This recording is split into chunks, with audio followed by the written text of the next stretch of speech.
Bună ziua, doamnelor, domnișoarelor și domnilor. Vă mulțumim pentru prezența dumneavoastră în această zi importantă pentru Universitatea Națională de Artă, Teatrală și Cinematografică I.L. Caragiale, București.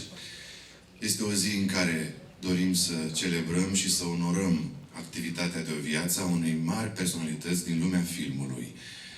Prin acordarea titlului de doctor Honoris Causa al Universității noastre, asta încercăm să facem. Mulțumim acestei mari personalități pentru că a acceptat acest titlu academic. Pentru acordarea acestui titlu, îi voi invita în scenă. Înainte de asta, vă voi ruga să vă închideți telefoanele mobile sau să le dați pe silențios pentru a nu perturba ordinea firească a acestei ceremonii. Și trebuie să invit în scenă pe reprezentanții Senatului UNEATC, și anume Ana Maria... Am și eu emoții. Ce-am zis, mă, că știu? Ana Maria Urzică, reprezentanta studenților în Senatul UNEATC.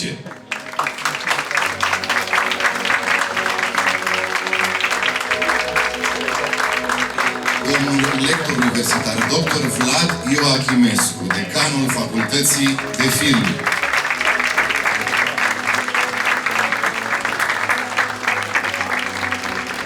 Doamna profesor universitar dr. Bogdana Darie, decanul Facultății de Teatru.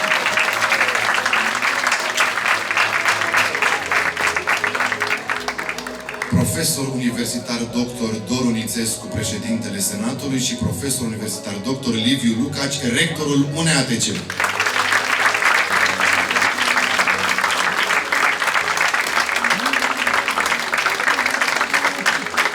Și acum, în aplauzele dumneavoastră, vă rog să-i oferim o bine meritată primire personajului principal din această ceremonie, doamna Kristin Thompson.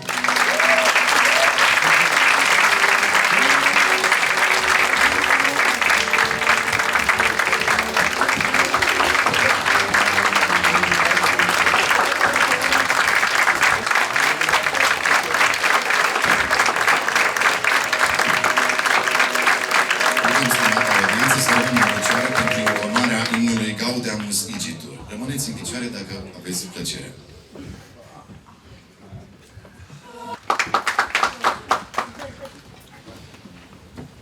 În continuare, îl invităm la microfon pe domnul Doru Nițescu, președintele Senatului UNEATC, pentru a ne prezenta și a ne spune un discurs introductiv. Vă mulțumesc!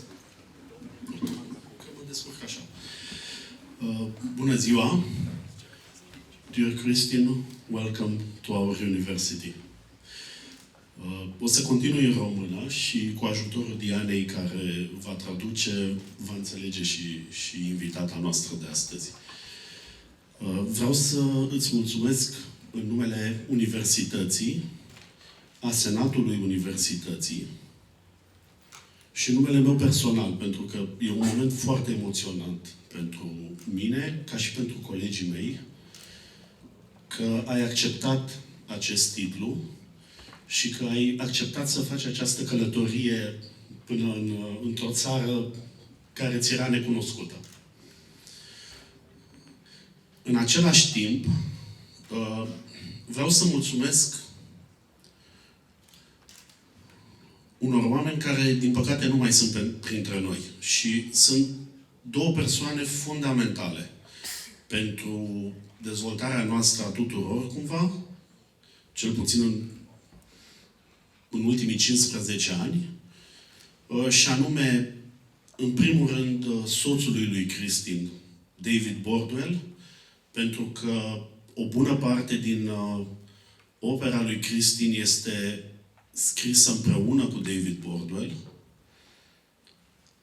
Și al doilea om pe care trebuie să-l menționez este Sorin Botoșeneanu. Pentru că acum 15 ani a început așa un fel de vis colectiv în care mai mulți oameni s-au implicat în niște proiecte editoriale de traducere și de editare a unor cărți fundamentale de cinema, care la un moment dat s-au oprit.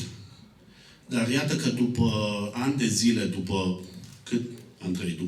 6-7 ani de la acel moment, Chiar mai mult, aceste proiecte s-au reluat și rezultatele le vedeți astăzi în librării. Sunt cele 2 volume Bazin, este și volumul Scenariul de film tradus de Lucian împreună cu Andreea Borțun. Sunt alte cărți publicate la editura UNATC și, în primul rând, este acest volum monumental de istoria filmului care ne aduce, de fapt, astăzi împreună pe toți. Mulțumesc mult încă o dată, mă bucur că sunteți aici. Sper să nu fim atât de emoționați încât să ne pierdem cuvintele. Mulțumesc!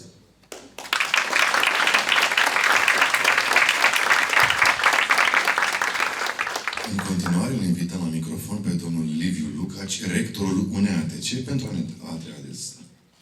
pentru a ne adresa un cuvânt.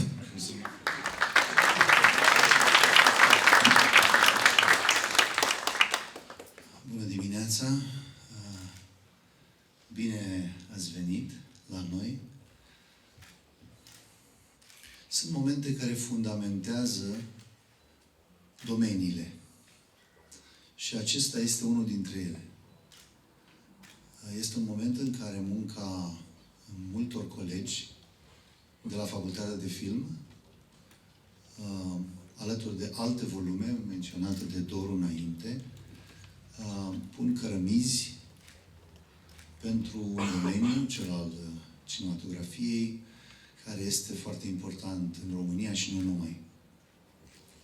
Mă folosesc de prilej pentru a spune că artele au neapărat nevoie în aceste momente, în acești ani, de aceste fundamente.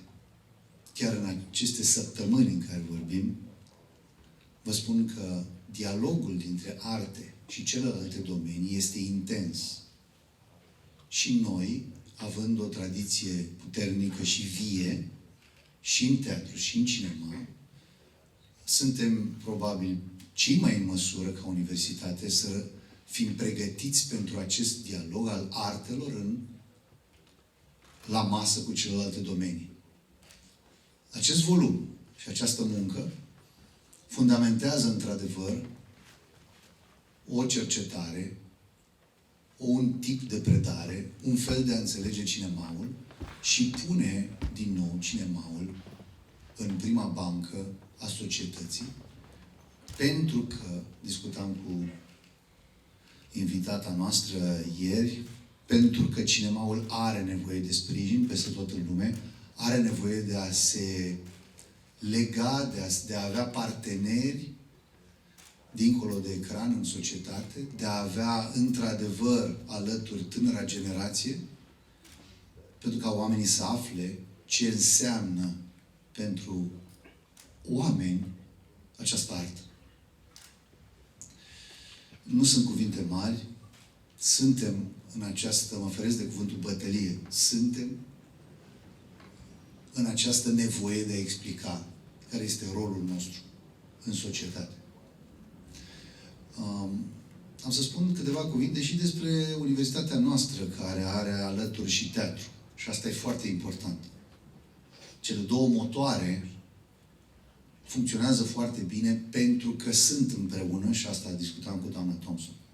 Este ceva destul de rar să ai atâtea meserii artistice în aceeași universitate și în același spațiu. Asta îți asigură o diversitate care ajută dezvoltarea și care te face să ai un cuvânt de spus. Mulțumesc încă o dată tuturor colegilor de la Facultatea de Film pentru volumele, cercetările lor, pentru cele care știu că vor mai veni. Și așa cum a spus Doru, probabil că suntem într-un moment în care anumite vise capătă conturi. Și asta nu e puțin lucru, pentru că eu cred că e jobul artiștilor să întrupeze visele.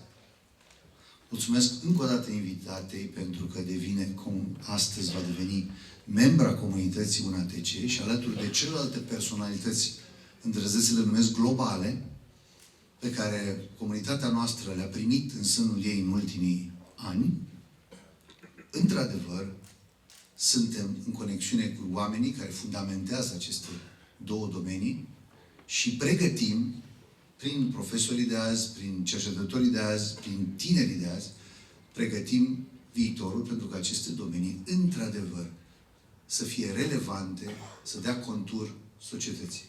Mulțumesc încă o dată. Mulțumesc pentru drumul pe care l-a făcut, pentru felul în care a primit toate informațiile despre universitatea noastră, despre țara noastră. Am discutat despre asta. Și e important pentru noi toți că avem de acum, dincolo de ocean, pe cineva care este parte din familia UNATC. Mulțumesc!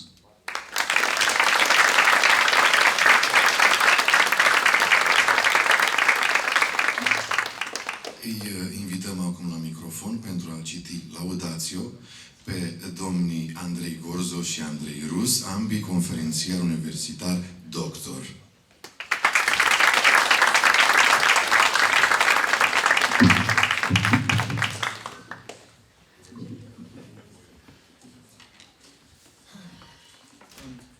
Dear Dr. Thompson, dear members of the Senate, dear doctors, colleagues, students, and guests, it is a great honor for us to celebrate here in Bucharest at the National University of Theatre and Film someone who, apart from being an Egyptologist and a long-time custodian of the P.G. Wodehouse archive, two qualifications which in themselves should be enough to recommend her as one of the coolest people on earth.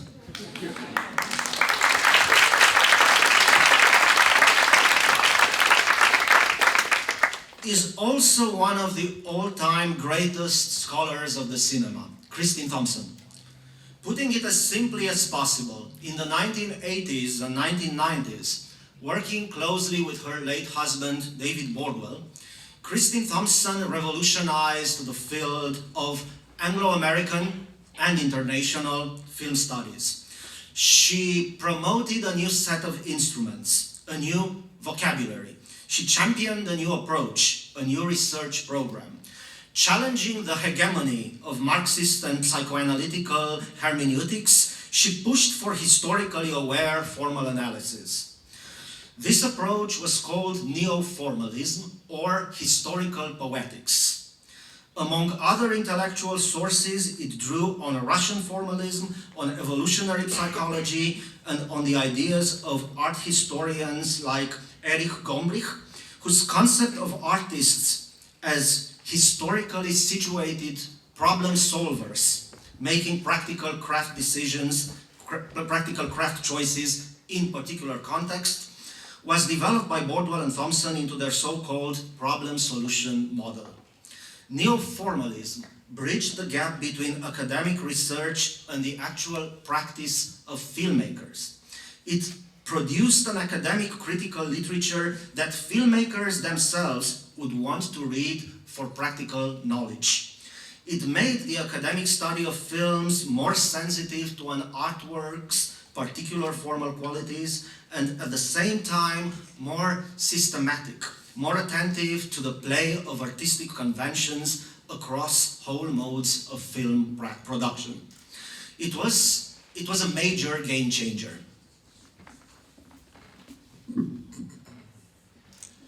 Dr. Thompson, Dr. Thompson is also celebrated for the essential textbooks which she wrote with David Bordwell, Film Art and Introduction and Film History and Introduction. Continuously revised and expanded, unrivaled in their reach and their powers of synthesis, these have been for a long time the most authoritative books of their kind, taught in film schools all over the world and inviting cinephiles to understand cinema in wider ways than ever before, at the intersection of political, financial, industrial, technological and cultural histories. We are delighted that Film History and Introduction has finally been published in Romanian this year, with the substantial contribution of our university. We can only hope that it will soon be followed by other Romanian editions of their important work. In 2006, following a pedagogical impulse which had always been generous and democratic, Bordwell and Thompson launched their blog, Observations on Film Art, thus bringing their brand of picture-augmented formal analysis to a wider readership. The same impulse is at work in their dozens of collaborations on DVD and Blu-ray editions of cherished films, or with the Criterion Channel platform, mediating the relationship between the new audiences of classical cinema and the films themselves, through written and video essays that contextualized and better connected the contemporary public to many great films of the past.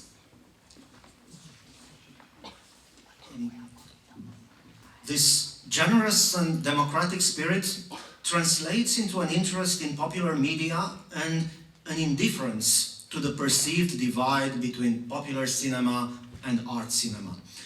David Bordwell famously trained his eye on Hong Kong martial arts cinema, which he treated as film art, while Kristin Thompson wrote an invaluable book on the whole Lord of the Rings phenomenon, exploring everything related: fan subcultures, video games, the impact of this famous franchise on the local industries of New Zealand, but also on other adjacent industries around the world, all with the same thoroughness which she had brought to her studies of Eisenstein and Godard. Also worth mentioning here is her preoccupation with making her thinking accessible in prose that is never less than clear and vigorous. Dr. Thompson is a supreme example of the unprejudiced, omnivorous scholarly mind. Everything that is cinema interests her. She is also a passionate advocate of silent cinema, and her two books on the subject, Herr Lubitsch Goes to Hollywood and Exporting Entertainment, America in the World Film Market from 1907 to 1934, are among the most complex analyses ever written about that era. As in all her work, her insatiable curiosity to approach and understand everything related to film has resulted in two enriching and very precise treatments of the subjects in question. The first is a meticulous study of the stylistic characteristics of the German and American silent films directed by Ernst Lubitsch, taking into account the historical, industrial and cultural contexts in which he worked, and describing in detail all the technological factors that played a role in shaping his style. The latter is one of the most exciting studies ever written, ever devoted to film distribution, demonstrating a remarkable virtuosity in synthesizing and comparing relevant, complex phenomena from many different parts of the world. Her contribution to the volume The Classical Hollywood Cinema, Film Style and Mode of Production to 1960, co-authored with David Bordwell and Janet Steiger, is another tour de force and a milestone in the contemporary study of American classical cinema. Its remarkable juxtaposition of neo-formalist close analysis, industrial and technological contextualizations, resulting in the definitive study of this era in the evolution of Hollywood. Her interest in the arts is not limited to the cinema. Her focus is transmedia. Among many other things that made them the dream academic couple, she and David Bordwell shared an interest which was both a scholar's and a fan's interest in Anglo-American popular literature.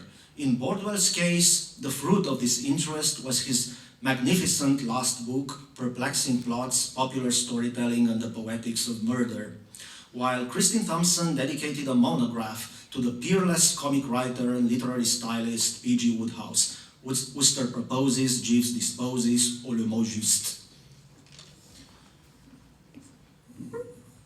Her achievement is a stupendous one, and the sheer enthusiasm with which the work seems to have been carried out is no less worthy of awe, and if possible, emulation.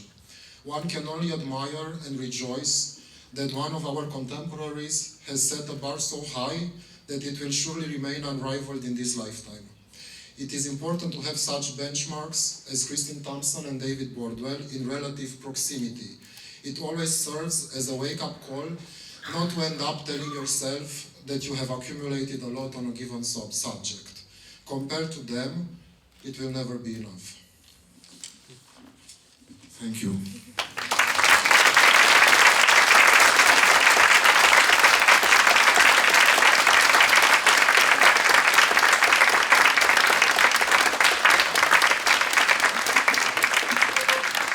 Cele ce urmează se va trece la acordarea efectivă a titlului de doctor Honoris Causa, de aceea rog stimata audiență să se ridice în picioare și îl invit pe domnul Dorin Țescu pentru a face...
Dear Kristin, this is a message in Latin, but in a few words it says we honor your entire career and your entire lifelong work, not only for what it means for you, but what it means for everybody else in the world, for your generosity and for your involvement in the evolution of arts and of humankind.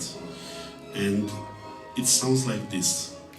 Nos, primus senator, et Universitas Artis Teatralis et Cinematografică I.L. Caragiale Bucurestis, et egregius senatus honorantes merita longe illustrissime viri Kristin Thompson, quae juvenibus ingenis tam provehendis quam scolendis omnes labores, et iam tota vitam donavit, statuimus et ornamus in honorem tante strenuitatis, eandem virum appellationem doctor honoris causa nostre universitatis perpetue rei memoria.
Dear Mr. Rector, Dear Mr. President, dear members of the UNATC Senate, dear professors and students, good morning. I am honored to accept this honorary doctorate. I thank Doru and the Senate of the National University of Theatre and Film, Bucharest, for bestowing this important honorary degree on me. And especially, I thank Andrei and his team for the translation of film history and introduction into Romanian, which provided the occasion for this visit to Bucharest. I realize that this degree reflects an entire career, but I believe we will be talking about my other work in the master class on Saturday. So today, I'd like to talk a little about how film history came to be written and why it is so long. As many of you know, David and I had already written another textbook, Film Art, an Introduction. That project had its start in 1977, which was a high point in David's and my lives. David got tenure at the University of Wisconsin-Madison. I received my PhD that same year. We bought our first house. And not least, a publisher approached David about writing a college textbook. Now, 1977 is ancient history as far as film studies in the US are concerned. In the late 1970s, there were very few universities offering film courses of any kind. There were, as a result, almost no textbooks. The publisher wanted David to write a textbook that would be a survey of film history, the entire history of world cinema. David replied that that was impossible. In those days, there was no way to see even a small portion of all the important films one would have to include. It's remarkable now to look back and think of how few films were available, especially silent films, and most especially early one-reelers from before 1910 or so. Often the prints one would see were poor 16mm copies, all scratched and dim. Even the films of D.W. Griffith were seen mostly in these bad prints. Many of the great classics of the sound cinema could not be seen either.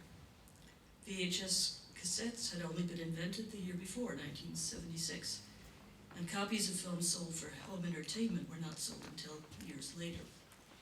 The DVD was not introduced until 1997. In short, we could not see the films, let alone photograph the frames that we would need for the illustrations.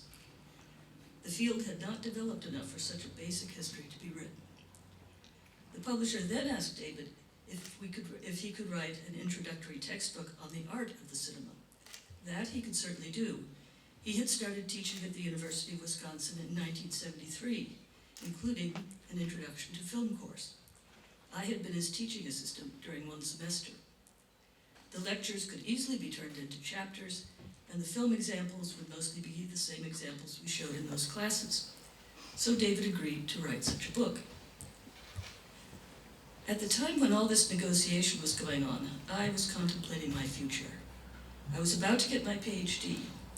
The usual thing in that situation would be to look for a teaching job.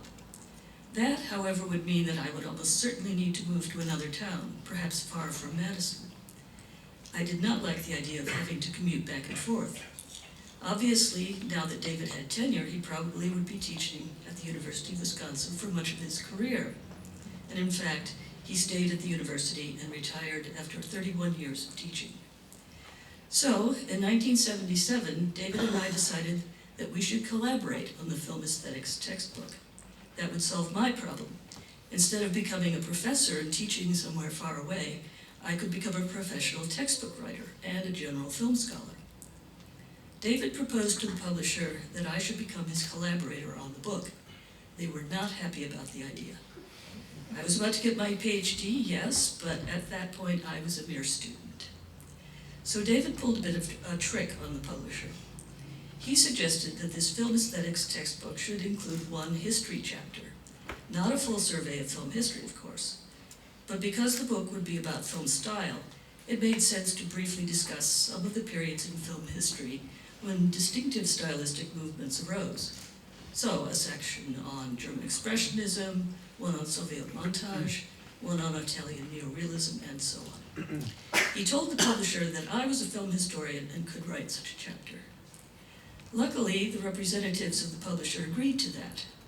Of course, David could have written that history chapter as well, or better than I could, but we didn't mention that fact.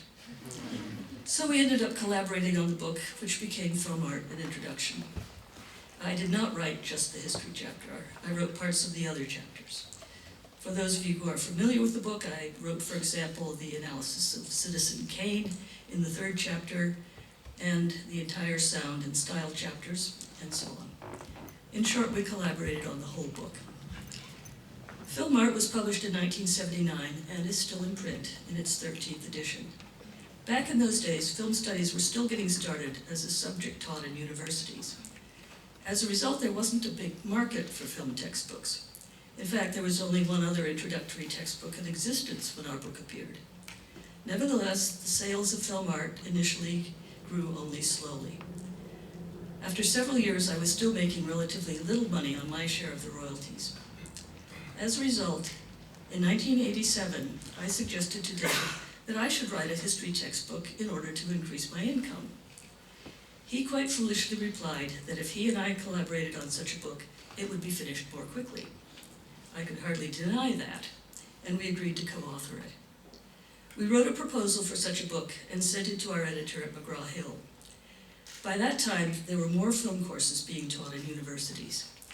Film Art was doing better. That probably led our editor to agree to publish our history textbook, and we signed a contract. That contract specified that the book's manuscript could not be more than 750 pages. At the time, that seemed like a fairly large book to us, so we set out with that goal in mind. Now, to pause here, you may be wondering why David and I were willing to write a film history textbook when 10 years earlier he had said it was impossible. The reason was that, coincidentally, in the late 1970s and the 1980s, we witnessed a huge number of older films being restored and made available to scholars. That was especially true for very early cinema. In 1978, just as we were working on Film Art, one of the most important events in the history of film studies occurred. This was the Brighton Project in 1978, when film historians gathered in Brighton, England, to watch hundreds of short films from the period 1895 to 1908. Many of these had recently been rediscovered and restored. It was an utter revelation that short films from companies like Gaumont and Pathé had survived. Archives that had previously simply put film negatives or positive prints on shelves and left them to deteriorate were now starting to do the beautiful restorations that we're still seeing today. Soon, more regular festivals showing old films were started. There was the Giornata del Cinema Muto in Pordenone, Italy, starting in 1982. David and I started attending in 1985, before we had decided to write film history. That year, the festival presented a large collection of silent Swedish films. Before that, in the US, we knew perhaps 5 or 6 of the major classics of the Swedish silent cinema. During the 8 days of the festival, we saw almost nothing but such films, some in pristine condition, printed from the original negatives. We watched them from 9 o'clock in the morning until midnight, with, of course, breaks for meals. Again, it was a huge revelation that so much from this great national cinema had survived. In 1988, the theme was On the Road to Hollywood, with silent American films from the period 1911 to 1920, many of them completely unseen by film scholars. In 1990, there was a retrospective of German films made before the famous Dust Captain of Dr. Caligari of 1920, going all the way back to 1894. We kept attending for years and watched the history of cinema rolling out before us. A second crucial festival started in 1986, the year before we made our momentous decision to write a history textbook. Il Cinema Ritrovato, the cinema recovered. Also an Italian festival, it takes place in Bologna. It specializes in showing restorations from both the silent and sound periods, as well as mounting retrospectives of major filmmakers. Indeed, it is put on by the Cinematografică di Bologna, now one of the top archives and laboratories for film restoration. It was our early experiences at such festivals that made us realize that doing a real history of film, of world cinema, was rapidly becoming possible. After we finished writing film history, we naturally continued to attend these and other festivals. We have revised film history at intervals and can refer to the newest revelations. The most dramatic of these, for me, was the rediscovery of early French director Albert Capellani. In 2010 and 2011, the festival showed extensive programs covering Capellani's early shorts from 1906 to his feature-length masterpieces of 1912 and 1913. Here was a figure previously known only from a few films that could only be seen in archives. Yet the retrospectives, in my opinion, revealed Capellani as arguably the equal of Louis Fayard and even D.W. Griffith. I was able to include a section on Capellani in a later edition, and he is given the space he deserves in the version of the book that was translated into Romanian. All this activity continues. More and more festivals show silent films and restored films from every period.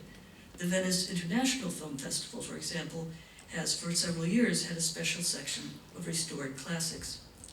A large percentage of early films are lost forever, but more are still being found and restored all the time.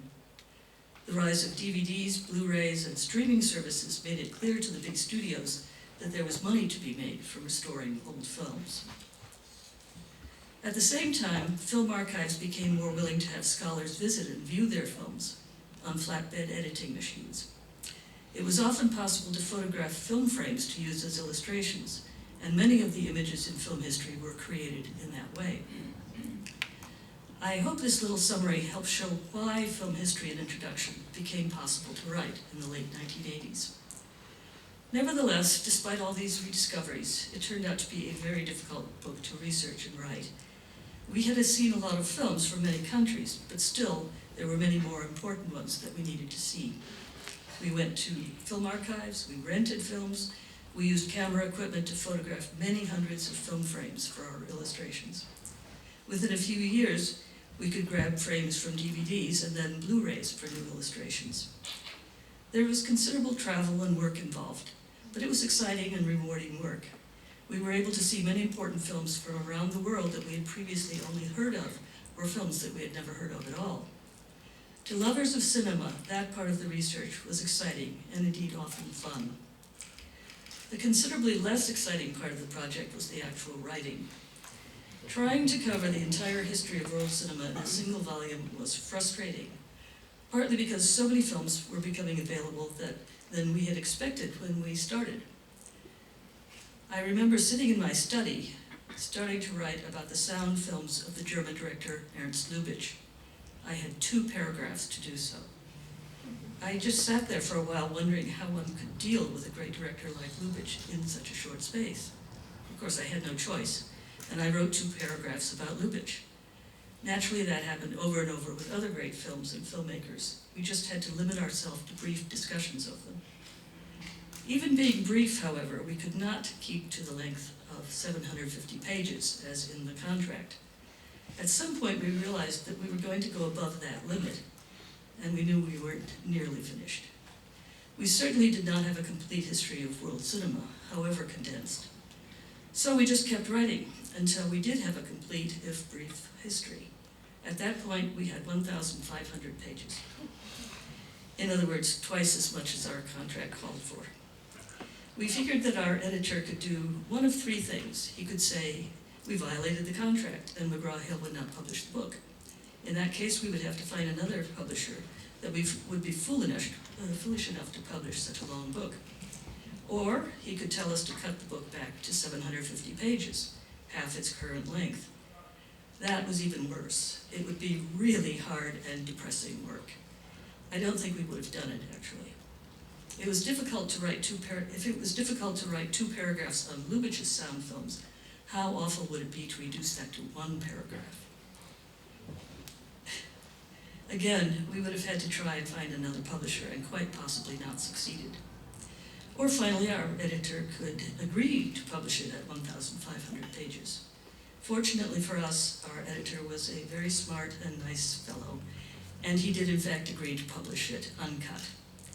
I think it helped that film art by that point was selling fairly well. The first edition of Film History came out in 1993. It has been revised since then and is currently in its 5th edition, although a 6th is on the way. That 5th edition is the one that was translated into Romanian. It remains the same length as the first edition. McGraw-Hill has always refused to give us additional pages for new editions. So we have to find ways of cutting or compressing parts of the book so that there will be room for new information. It has been just over 30 years since the first edition came out, and yet the newest one is the same length, despite the fact that 30 years of events have occurred in world cinema. In fact, I was making considerably more money on film art than I had before. Ironically, there was really no reason that we had to write another book at all, but there we were, finished. So where does Romania come into this, you may ask? When we wrote the first edition of film art, of film history, there was little known about Romanian cinema outside Romania. In fact, we happened to be researching and writing it just as the upheaval of the revolution of 1989 occurred and the film industry nearly collapsed. So there's no mention of a Romanian cinema in the first edition. Of course, as I mentioned, we try to keep up on world cinema for additions to our new editions. David was in charge of East European cinema. When we first wrote film history, we divided up the world by time periods and areas. I wrote nearly everything in the chapters up to the end of World War II. In other words, the yellow volume in the Romanian edition. David contributed a few things in his areas of expertise to that edition, to that volume, such as Japanese and Italian cinema in the 1930s. But the rest of that volume is by me. He wrote most of the portions from the end of World War II to the present in the second volume. I wrote sections for those later chapters on Australia, New Zealand, the UK, animation, and some others.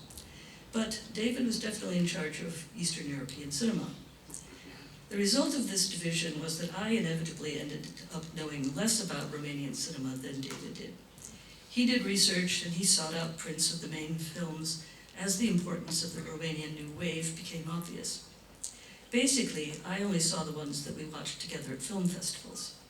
The book had been out for nearly 20 years before the Vancouver International Film Festival, which we attended regularly, started showing Romanian films occasionally. We attended the festival for many years and always made a point of watching those, though we obviously had no idea that one of us would be here in Romania helping celebrate the publication of this translation of our textbook. We simply provided brief analyses of these on our blog, Observations on Film Art. We saw Mengzhu's Beyond the Hills in 2012, and Graduation in 2016, and Kristin Thompson's Sierra Nevada in 2012. I'll read you a brief passage from what I wrote about it at the time. Quote, "Don't ask me what the title Sierra Nevada means. I have no idea what it has to do with anything that happens in Kristin Thompson's latest feature. If I had to choose a single favorite for the films I've seen so far at the festival, it would be a hard choice between Sierra Nevada and A Quiet Passion being by Terence Davies. I have to say, though, that Sierra Nevada is much funnier, though it took me longer than it should have to figure out that it is a comedy. Watching the lengthy opening shot, which largely involves the main character's car being double parked and blocking a DHL truck, I did quickly realize that I was seeing a terrific film. We also saw Porombo's, sorry, I cannot pronounce this, Roompo's, whatever. You understand, you know who I'm referring to. We saw The Whistlers at the Torino International Film Festival in 2019. That turned out to be a bittersweet event. It was the last film festival David and I attended together, and indeed the last trip we ever took together. Soon after that, the pandemic began, and although neither of us ever caught COVID, we were not traveling. Then came David's cancer diagnosis in 2021. And although the operation got rid of the cancer, his chronic lung disease caught up with him earlier this year. We watched many films together during those last years, on disc and streaming. One that we saw 2 or 3 months before his death was Mungju RMN, which we both very much liked. I carried on alone. At our own Wisconsin Film Festival this past April, shortly after David's death, I saw Radu Juda's Do Not Expect Too Much from the End of the World. Neither of us could ever claim to be an expert on Romanian cinema, but obviously it became a thread running through our viewings of festivals. We recognized its importance, however, and I'm happy to say that a short separate section on Romanian film was added to the 5th edition. David wrote the section, which he called Romania, a Newer Wave. Naturally, he faced the same problem we always face with writing for film history. He had to compress the movement into a page and a half. Much more could have been said, but I think David did an excellent job of summarizing the Romanian New Wave in such a short space. And I'm very glad that the edition of the book was the one translated into Romanian that has the section on Romanian cinema in it. One benefit of learning that I would receive this wonderful honor and come to Romania was that I set about filling in my knowledge of this country's New Wave films. It's not easy to find the major films of the movement on disc or streaming in the US, but I watched several, and I have a few more to watch on disc and streaming when I get home. In closing, in addition to receiving this degree, my visit to Bucharest gives me the opportunity to meet so many readers of David's and my books. It really is very seldom that one has that chance. When an author writes a book, there's the research phase, the writing phase, and the editorial phase with the proofreading and so on. Then the work is published. If it's a book, the publisher sends you a box of author's copies. You give some to your family, others to your colleagues. You put a copy or two on your shelf, and that's it. Your book has gone out into the world, and you basically have no idea of what is happening as a result. Who is reading it?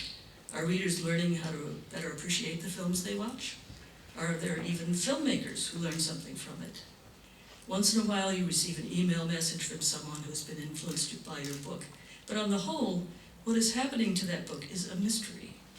We get royalty payments, of course, but the document that comes with those gives no indication, even of such general facts as what universities are assigning the textbook. I have been assured by my translators and a number of people here at the university that David's and my work in general has been widely read and influential in Romania, which of course we never realized before. It was complete news to me because how could we have known? That's why I hope to seize the chance to meet with at least some of you, to answer your questions and listen to your comments. I'll be at the screening, of course, of the long day closes tomorrow evening, and then there's the question and answer session at the master class on Saturday afternoon, and the screening of Lady Windermere's Fan that evening. And there's a gathering at a bookstore on Sunday afternoon where it will be possible to have a more informal chat, which I really would enjoy. In short, I see this visit to Bucharest as a chance to interact with our readers. Such chances are all too rare. Thanks to all of you for coming and helping celebrate this marvelous occasion. Thank you.